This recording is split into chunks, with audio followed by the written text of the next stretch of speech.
Okay guys, here we have a very simple question that says that if p plus q is equal to r and p minus q is equal to s, then we need to find r square plus s square.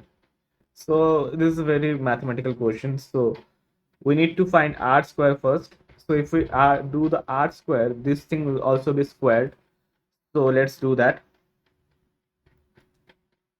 Let's directly go to the solution. That will be r square is equal to p plus q whole square. We all know the whole square, a plus b whole square formula, that will be a square, in this case p square, plus 2ab, that will be in this case 2pq, plus q square, that is b square.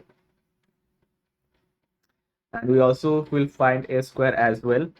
That will be the formula of a minus b whole square. P minus q is whole square will be p square minus 2pq plus q square.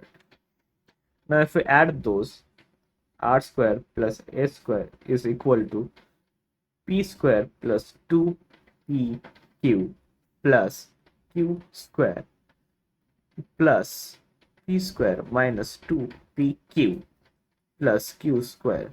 So basically plus 2pq and minus 2pq gets cancelled, and we basically get 2 into p square plus q squared.